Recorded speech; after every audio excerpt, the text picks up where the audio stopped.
এক ভাই আমাকে গালি দিল যে তোরা হইলে বাপ মায়ের সবচেয়ে খারাপ সন্তান, বাংলাদেশের সকল পুলিশ হইলে কুলাঙ্গার, এদের জন্মের ঠিক নেই।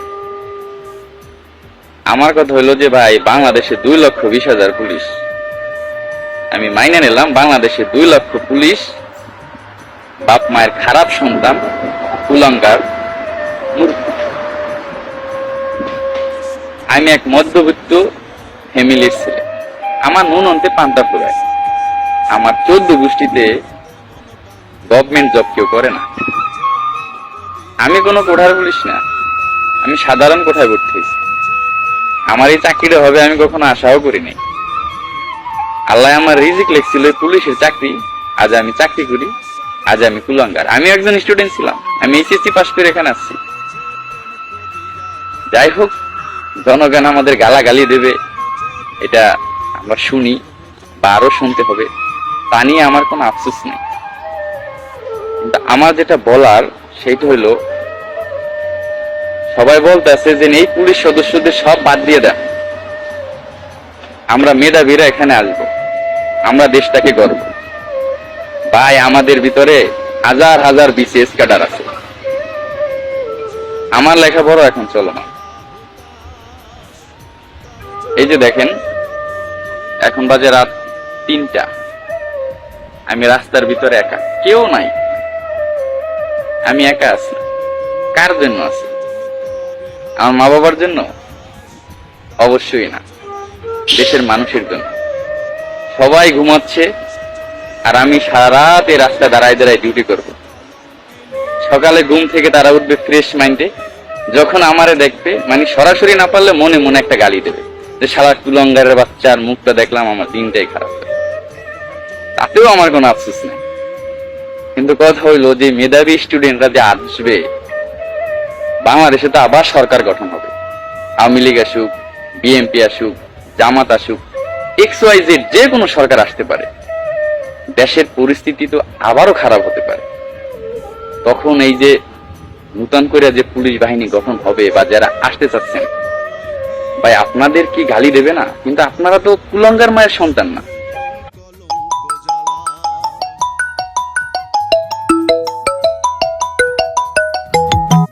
গালি দেবে, কেমন লাগবে তখন আপনাদের? সব পুলিশ খারাপ না ভাই, সবাই এক না, সবাইকে এক পালায় মাইপেন। 3,000 পুলিশের নিয়োগ আসলে 18 লক্ষ আবেদন করে। এই 18 লক্ষ ফ্যামিলির যে ছেলে মেয়ে, এরা তো খারাপ সন্তান না, এরা মা বাবার আদর্শ সন্তান। সামনে পুলিশের বড় নিয়োগ আসতেছে, পুলিশের অনেক ভ্যাকেন্সি। এখানে কি ভ্যাকেন্সি খালি থাকবে? অবশ্যই খালি থাকবে না। সবাই পুলিশের চাকরির জন্য আবেদন করবে, সবাই চেষ্টা করবে। যখন চাকরিটা হবে সেও বলবে আলহামদুলিল্লাহ, আমি গর্ববোধ করছি, আমি একজন বাংলাদেশ পুলিশ বাহিনীর সদস্য হতে পেরেছি। এই কথাটা আমিও বলছিলাম যখন চাকরিটা পাইছিলাম। মা বাবার মুখে হাসি ফুটছিল, আমার মুখে হাসি ফুটছিল।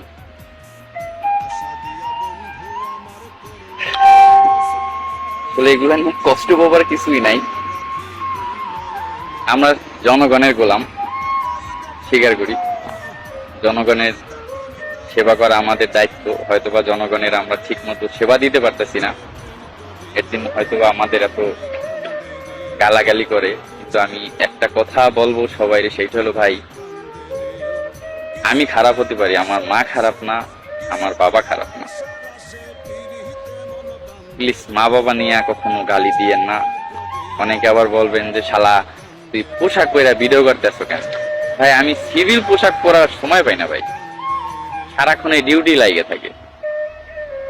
আমার যখন চাকরি হয়েছিল তখন আমি 2টা শার্ট কিনছিলাম, ওই শার্ট 2টা আমি এখনো পরি, পুরান হয় নাই। আমার চাকরির বয়স 2 বছর, আমি হিসাব করলে 2 বছরে 40 দিন ছুটি পেয়েছি। 40 দিনে 2টা শার্ট পুরান হয়ে যাওয়ার কথা না, বা আমার যায় না, কারণ আমি হইলাম গরিব ঘরের সন্তান।